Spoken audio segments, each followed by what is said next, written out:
शहजादे के अंकल वो उनका फिलोसोफर एंड गाइड है। और जैसे क्रिकेट में आजकल थर्ड एम्पायर होता है ना, कोई कंफ्यूजन हो तो थर्ड एम्पायर को पूछते हैं, और वैसे ही ये शहजादे ये थर्ड प्लेयर को कंफ्यूजन होते हैं तो सलाह लेते हैं। लोकसभा चुनाव के बीच विवादित बयानबाजी कर घिरे कांग्रेस नेता सैम पित्रोदा ने इंडियन ओवरसीज कांग्रेस के अध्यक्ष पद से इस्तीफा दे दिया है। वहीं कांग्रेस ने भी उनका इस्तीफा स्वीकार कर लिया है। इसकी जानकारी खुद पार्टी के नेता जयराम रमेश ने सोशल मीडिया प्लेटफॉर्म एक्स पर दी है।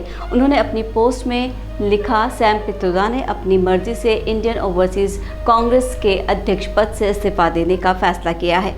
कांग्रेस अध्यक्ष ने उनका फैसला स्वीकार भी कर लिया है। वहीं जयराम रमेश के एक्स पोस्ट को सैम पित्रोदा ने रीपोस्ट भी किया है। दरअसल इंडियन ओवरसीज कांग्रेस के चेयरमैन सैम पित्रोदा का एक वीडियो सामने आया है जिसमें वो भारत के अलग अलग हिस्सों में रहने वाले लोगों को रंग भेद के जरिए विवादित रूप से तुलना करते नजर आ रहे हैं। वीडियो में पित्रोदा पूर्वी भारत के लोगों की तुलना चीनी और दक्षिणी भारत लोगों की तुलना अफ्रीकी लोगों से करते नजर आ रहे हैं। इसको लेकर कांग्रेस निशाने पर है। हालांकि पार्टी ने पित्रोदा के बयान से किनारा कर लिया है। सैम पित्रोदा के इस बयान पर अब कांग्रेस ने अपनी प्रतिक्रिया दी है। कांग्रेस पार्टी ने पित्रोदा के बयान से खुद को पूरी तरह से अलग कर दिया है। कांग्रेस के वरिष्ठ नेता जयराम रमेश ने सोशल मीडिया पर बयानबाजी करते हुए कहा कि सैम पित्रोदा ने एक पॉडकास्ट में भारत की विविधता को दर्शाने की जो तुलना की है वो अत्यंत दुर्भाग्यपूर्ण है और अस्वीकार्य है। भारतीय राष्ट्रीय कांग्रेस इन उपमाओं से खुद को पूरी तरह से अलग करती है। अब आपको बताते हैं कि सैम पित्रोदा ने क्या कहा था। वीडियो में सैम पित्रोदा कहते हैं कि भारत एक अत्यंत विविधता भरा देश है जहां पूर्वी भारत में रहने वाले लोग चीन के लोगों जैसे, पश्चिम में रहने वाले लोग अरब जैसे, उत्तर में रहने वाले श्वेतों की तरह और दक्षिण में रहने वाले अफ्रीकी लोगों की तरह दिखते हैं, लेकिन इससे फ़र्क नहीं पड़ता। हम सभी भाई बहनें हैं। और उन्होंने कहा कि हम अलग अलग भाषाओं, धर्मों और रीति रिवाजों का सम्मान करते हैं। ये वही भारत है जिस पर मेरा भरोसा है, जहां हर किसी का सम्मान और हर कोई थोड़ा बहुत समझौता करता है।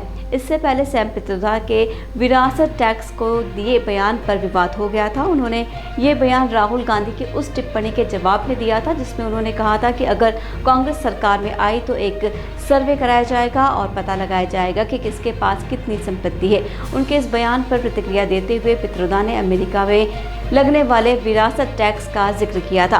पित्रोदा ने कहा था कि अमेरिका में विरासत टैक्स लगता है अगर किसी शख्स के पास 10 करोड़ डॉलर की संपत्ति है, उसके मरने के बाद 45% संपत्ति उसके बच्चों को ट्रांसफ़र होती है, जबकि 55% संपत्ति पर सरकार का मालिकाना हक हो जाता है। उन्होंने कहा था कि ये बहुत ही रोचक कानून है। इसकी तरह प्रावधान है कि आपने अपने जीवन में खूब संपत्ति बनाई है और आपके जाने के बाद आपको अपनी संपत्ति जनता के लिए छोड़नी चाहिए। पूरी संपत्ति नहीं बल्कि आधी, जो मुझे सही लगता है। लेकिन भारत में ऐसा कोई कानून नहीं है। यहाँ अगर किसी के पास 10 अरब रुपए की संपत्ति है, उसके मरने के बाद उनके बच्चों को सारी की सारी संपत्ति मिल जाती है। जनता के लिए कुछ नहीं बचता। मुझे लगता है कि इस तरह के मुद्दों पर लोगों की चर्चा होनी चाहिए। मुझे नहीं पता कि इस चर्चा का निचोड़ क्या निकलेगा। हम नई नीतियाँ और नए प्रोग्राम की बात कर रहे हैं जो लोगों के हित में हो, न कि सिर्फ अमीरों के हित में। मालूम हो कि पित्रोदा के इस बयान पर खूब विवाद हुआ था। ऐसी ही और खबरों के लिए जुड़े रहिए ए न्यूज़ के साथ। फिलहाल के लिए दीजिए विदा। नमस्कार।